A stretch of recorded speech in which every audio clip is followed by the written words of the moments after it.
స్వాగతం. ఉమ్మడి వ్యాపారం పేరిట బట్టల దుకాణాల్లో మొత్తం పెట్టుబడి తన భర్తతోనే పెట్టించి మోసం చేసిన వ్యక్తుల నుంచి సొమ్ము ఇప్పించి తమ కుటుంబానికి న్యాయం చేసి రక్షించాలని కొరపల సుకన్య అనే బాధిత మహిళ వేడుకుంది.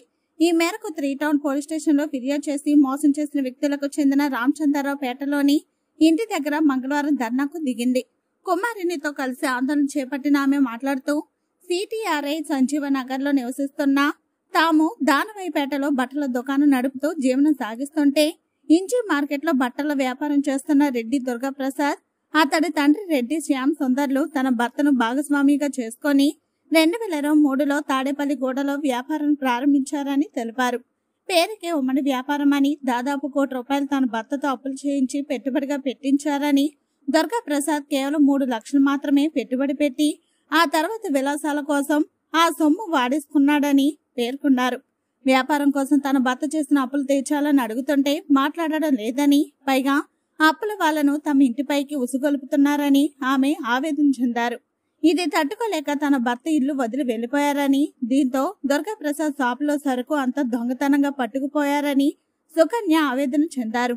తన భర్త వెళ్లిపోయాక షాప్ దగ్గరకు తనను తన కుమారుణ్ణి రానిచ్చేవారు కాదని, పైగా దుర్గాప్రసాద్ రాత్రి సమయంలో మద్యం సేవించి తన ఇంటికి వచ్చి వేధించడం మొదలు పెట్టాడని సుకన్య పేర్కొన్నారు.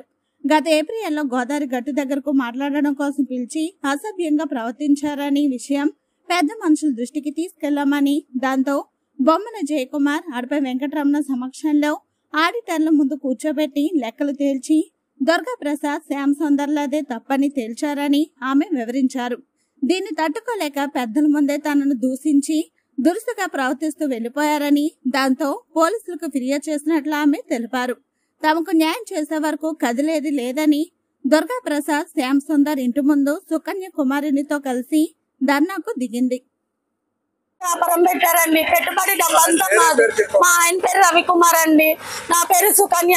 నా కొడుకు పేరు రూపక్ శారీ మందిర్ అని పెట్టారండి. వీళ్ళిద్దరు షాపు పెడితే మాకు ఏదో సమస్య వచ్చి మేము వెళ్ళిపోయి మళ్ళీ వచ్చాము. వీళ్ళ షాపు మేము 90 కోట్ల రూపాయలు స్టాక్ అప్పచెప్పి పోయినాము.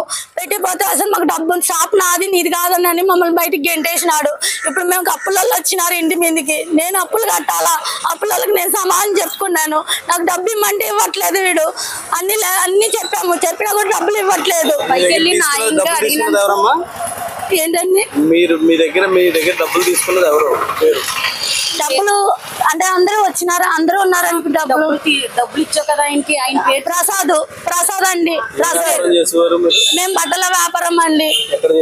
ఇంట్లో చేసేవాళ్ళం అండి. ఫస్ట్ ఇంట్లో పెట్టాము. వీళ్ళిద్దరు కలిసి మన ఇద్దరం గూడెంలో పెడతాం రా తమ్ముడా అని చెప్పి నా మొగుడు వీని నమ్మి అన్నయ్య అని చెప్పి నమ్మి బాగా పెట్టారండి. వీడు ఇతను 3 లక్షలు, నా భర్త ఏమో 90 లక్షలు అండి. నాది 80 లక్షలు కావాలండి. నా న్యాయం డబ్బులు నాకు 80 కావాలి. నా 80 లక్షలు నాకు ఇప్పించండి. అది నాకు న్యాయం చేయండి అండి. అందరినీ తిరిగామండి. 3 నెలలు తిరుగుతున్న జనాన్ని ఒప్పుకున్నానని న్యాయంగా మేము పైకి వెళ్ళాం. నాకు ఒక బాబు అండి.